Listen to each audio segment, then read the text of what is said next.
There are places such as Pinnacle Rock State Park when you can look out far to the south and get an idea of the panorama of the ridges moving one over another. And we get this breathtaking panorama, a view from on high of the world.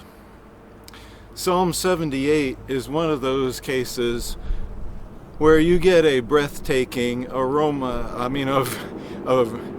breathtaking view of God's dealing with people all through history, all through time, but especially with his people, the Israelites. God's view from on high incorporates the micro detail, but also the panorama of the big picture. Many times in our lives, we're really focused on the tiny little view of things, what's happening right around us. But once in a while, God gives us this long view of his salvation history and his working with us over the years and with his people for thousands of years. And it's just astonishing the way he does it. In Psalm 77, our last devotional, we talked about remembering what God has done for us personally. That's like the micro view, the microscope. But 78 expands to the long history so that we remember God's consistent dealings with generation after generation, just as the ridges move out in that kind of way. Psalm 78 tells us from God's perspective how he's dealt with people and how he continues to deal with people.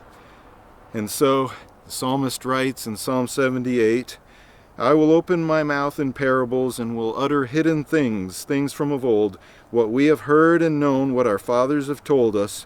We will not hide them from our children. We will tell the next generation the praiseworthy deeds of the Lord, his power, and the wonders he has done." And it goes from there to recount different ways that God dealt with people, his people, in the past. And he recounts this type of pattern that takes place as God's people remember what God has done with them and believe for a time, but then they forget. They remembered that God was their rock. Here we are, Pinnacle Rock. That God Most High was their Redeemer. But then they would flatter him with their mouths, lying to him with their tongues. Their hearts were not loyal to him. They were not faithful to his covenant. Yet he was merciful. He forgave their iniquities and did not destroy them. Time after time he restrained his anger and did not stir up his full wrath. He remembered that they were but flesh, a passing breeze that does not return. And so again and again, the psalmist calls us to remember how God has faithfully dealt with his people and with us through generation after generation.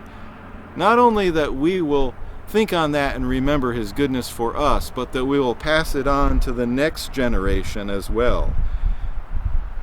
We have a lot to be thankful for, and especially the way God deals with his people.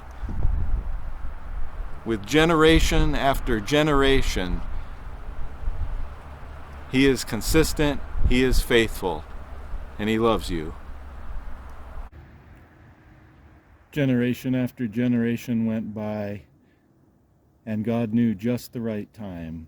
But when the fullness of time had come, God sent his Son, born of a woman, born under law, to redeem those under the law, that we might receive the full rights of the inheritance as sons.